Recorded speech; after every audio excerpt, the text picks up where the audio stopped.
This video will demonstrate how to locate, review, modify and save a dictated letter into the patient's chart.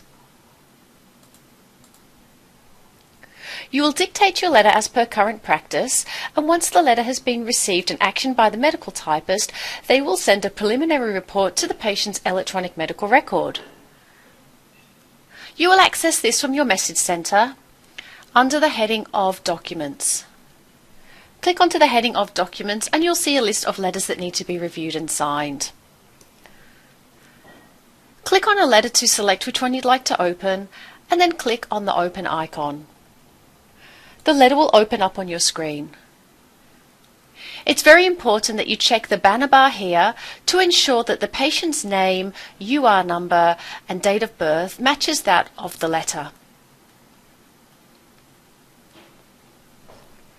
Always refer to the action list. You can find that just above the action pane.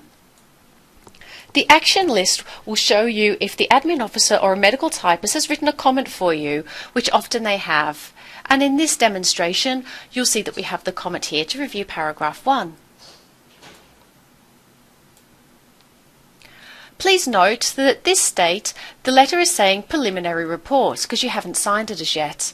It is also showing a result status as in progress. Once you have reviewed and signed the letter, this will update. We can scroll down to review the body of the letter. If you're satisfied with the content in the letter and it is correct, you can simply note in the action pane that the default action is to sign. So we would leave it as the default option of sign and we would click OK. Or if we had multiple items in our inbox, we could do OK and next to review and sign the next one. You'll also note in our action pane that we can also refuse, or we can choose to forward on to another clinician. If you review the body of the letter and you'd like to make modifications, we can do so by clicking on the Modify icon. The Modify icon is the piece of paper with the pencil.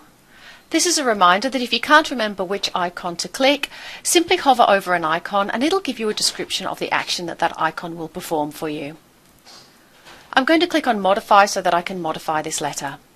At this stage, you can make any corrections if you see any errors. For example, I note that aspirin is spelt incorrectly, so I can click into the word aspirin and I can modify that.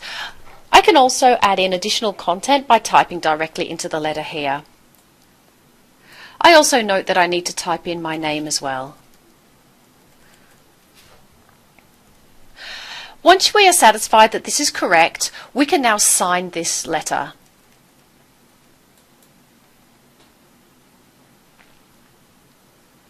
I'm now going to close out of this inbox item here, and we'll see that now we have only one left to action. I'll now demonstrate where you would find that letter in the patient's chart. First, I'll refresh my screen, and I'll go into my patient's chart and refresh the chart. I can access this letter in Clinical Notes view.